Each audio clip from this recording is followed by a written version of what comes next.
been about 2 weeks since the Sephora VIB and Rouge sale, and I wanted to share with you the haul updates, especially with the masks, since that was my main goal, was to go through each one of those sample masks each night and see which ones were going to make the cut. Now, I'm going to start off with the one that I absolutely just, I did not like it. I only used it once. I could not even finish the entire sample. This is from Fresh. It's the Lotus Youth Preserve Mask. This mask tore my skin up, or what I felt. It was just tearing it up. And it's because these chunks inside, there's the pieces of the grains are so, they're cut, like jagged, and you're putting it on and I just could feel my skin like it was tearing. No. The Fresh mask is supposed to help with radiance on your skin.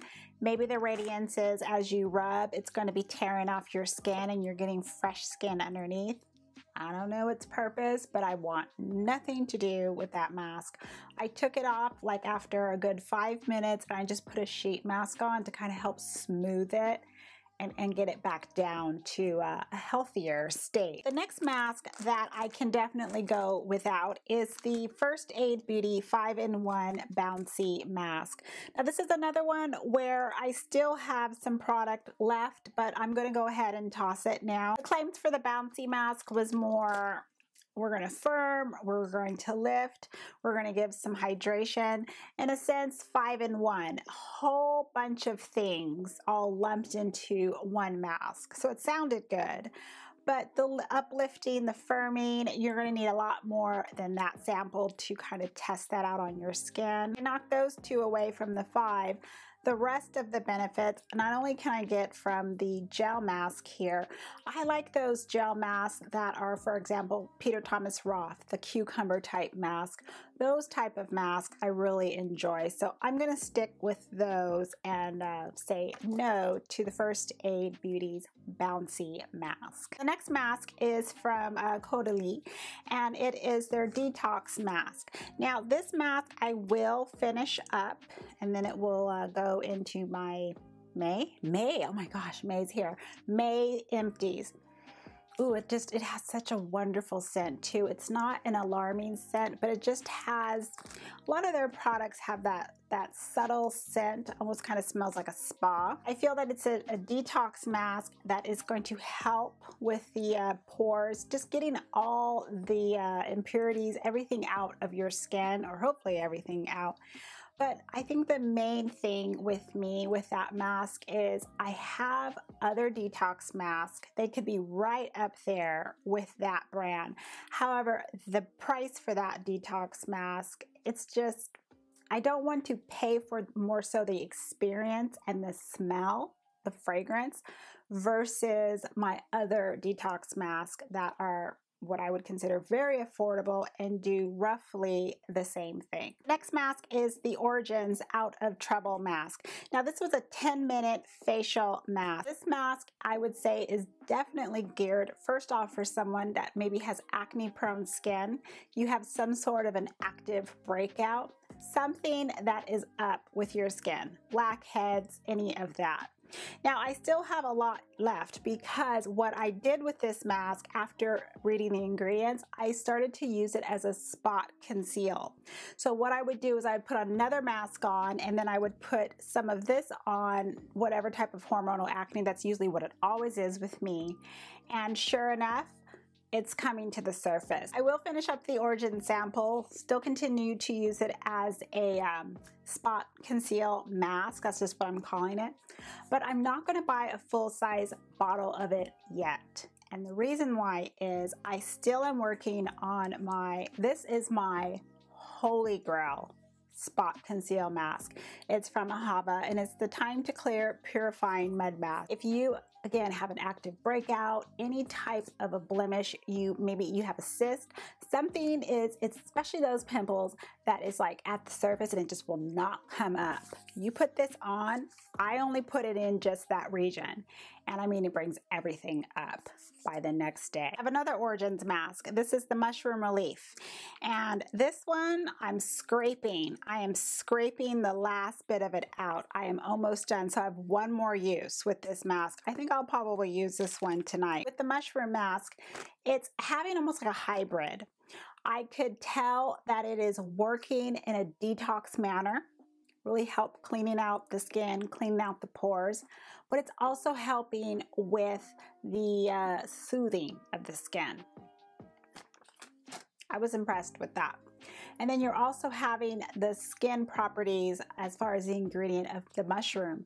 And that ingredient was pretty high up on the list. So you're getting a lot of skin benefits with that mask. The last mask is from Ulla Hendrickson. It's the Hydra Clay Hydra Mask. Now I do actually have two samples because I remember I went back to Sephora and I picked up another one. So I actually finished one and I'm halfway through the second little container. This mask won because it gives me everything I feel I'm looking for.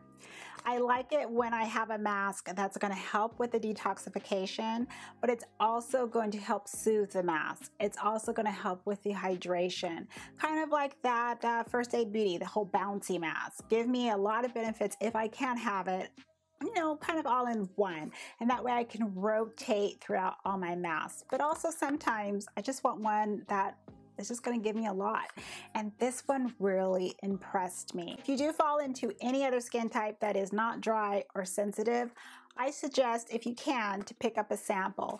And the reason is, I think, again, it's going to offer a lot of benefits for different skin types. In a sense, mimic your skin type and give you more of what you need, and then kind of pull back on what you don't.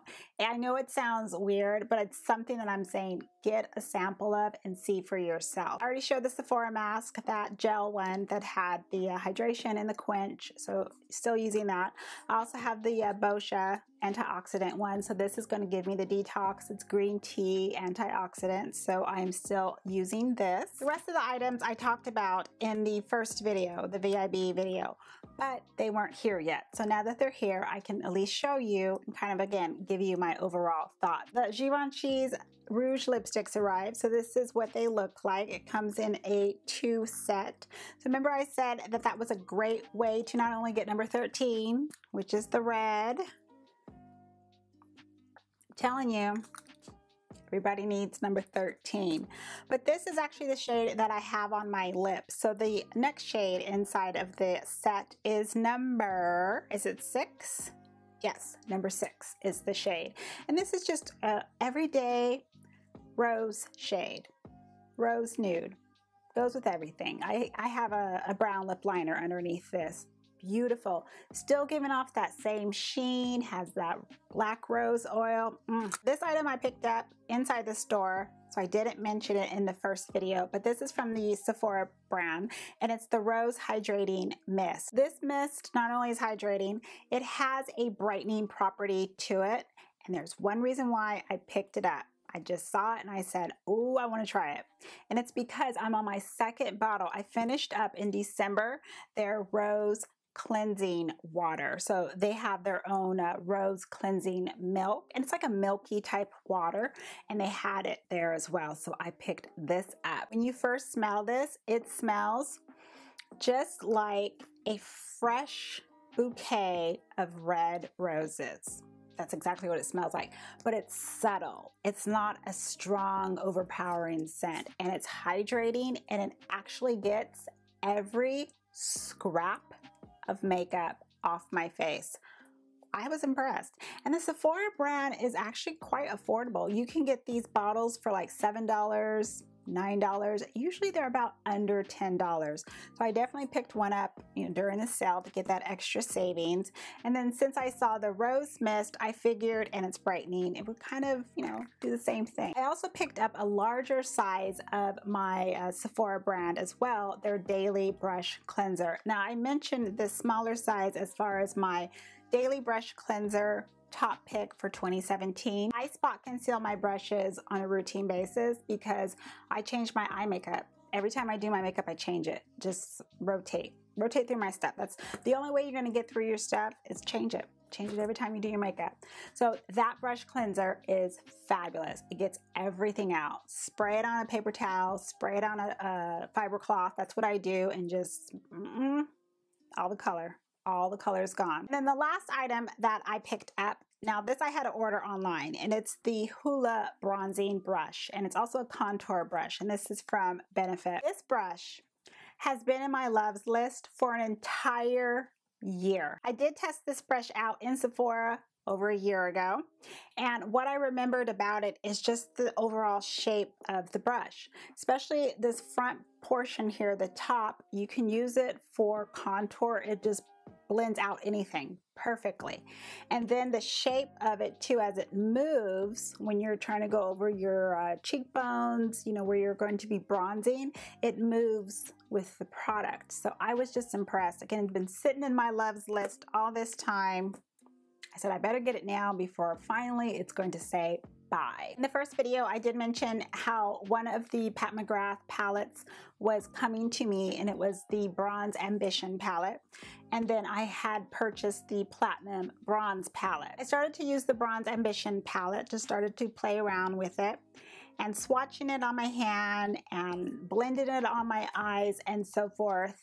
And the more I was using it, the more of a letdown I started to feel, unfortunately.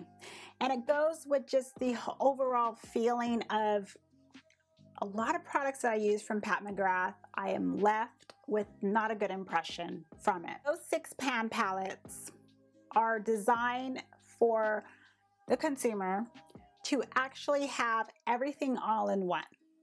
Meaning, let's say you go on a trip or you leave, and that is the only eyeshadow palette you're going to take with you. It's designed for you to do an entire eye look.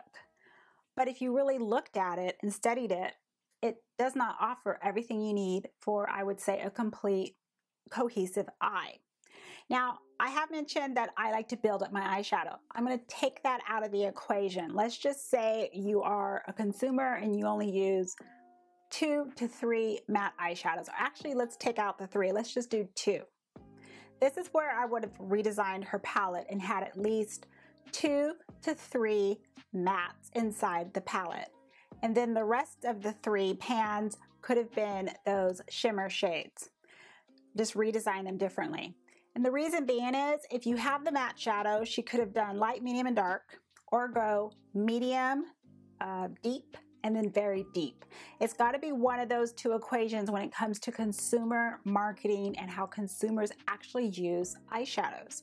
With the shimmers, it doesn't matter because we'll just add them wherever we want as far as the actual shimmer color to go with the mattes. But overall, that is pretty much how an eyeshadow palette is. The matte eyeshadow is blended fine.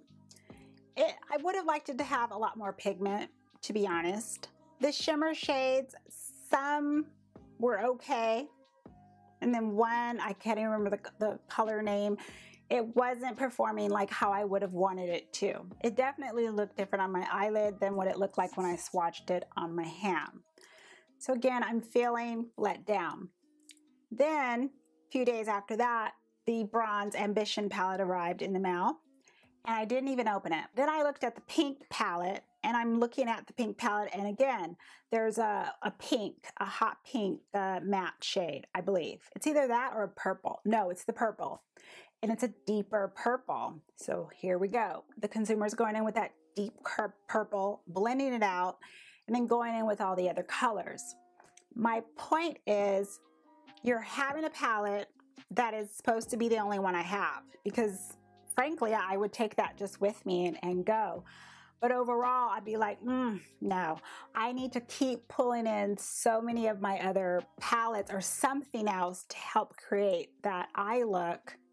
No, this is not worth $55, especially for something that's supposed to be my all-in-one palette. If it was designed to be that way, it should look that way. Those are my updates from the Sephora sale as far as what I liked, what I didn't like, and what went back to the store. So I hope this haul update has been helpful for you, and if I have left anything out, if you'd like additional information on any of the products I've discussed, please leave it down as comments and I will get back to you. Thank you very much for watching, stopping by and spending some time with me. I hope you all have a wonderful day or evening, and as always, I'm going to see you in the next video. Goodbye, everyone.